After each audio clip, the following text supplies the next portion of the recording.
सुजाता जी थोड़ी सी मायूस हो गई। अभी बेटे को भेज कर यूँ तो खुश भी बहुत थी। आजकल अभी बेटे को शादी जो हुई है, बहू भी उनके पसंद की है और बेटी अपने परिवार में खुश है। अब तो उनकी जिम्मेदारियां लगभग खत्म हो गई है, पर फिर भी बेटी एक बार घर रहकर जाए तो दिल पर जोर तो पड़ता है। इसलिए न चाहते हुए भी कभी कभी आंखें छलछला रही थी।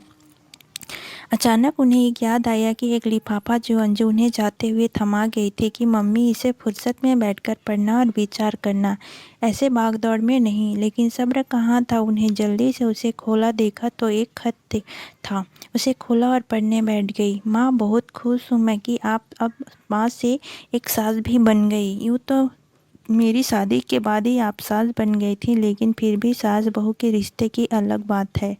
मैं जानती हूँ आप एक अच्छी माँ होने के साथ साथ अच्छी सास भी बनेंगी। फिर भी कुछ बातें हैं जो मैं आपसे कहना चाहती हूँ, जो मैंने खुद देखी है और महसूस की है।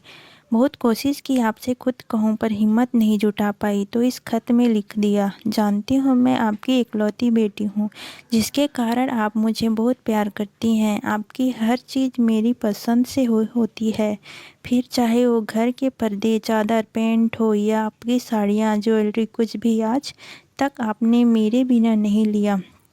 शादी के बाद भी हम हमेशा साथ साथ ही बाजार गए, पर अब मैं चाहती हूँ कि आप ये मौका भाभी को दें। उनकी पसंद नापसंद का मान रखें।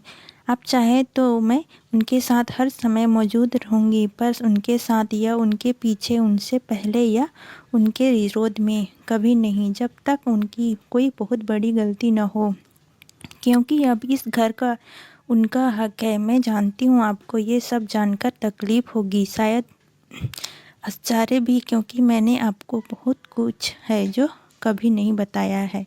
पर माँ, मैं पिछले 5 सालों में ये सब देखती आ रही हूँ।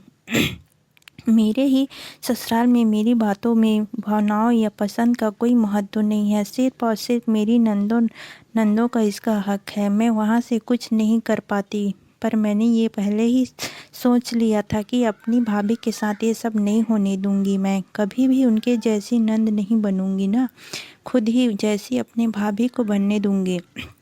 अब वो घर उनका है, उनसे जुड़े फैसले लेने का हक भी उनका, चाहे वो छोटी बातें हो या बड़ी, उनकी सहमति सर्वोपरि है। मैं भुगत चुकी हूँ।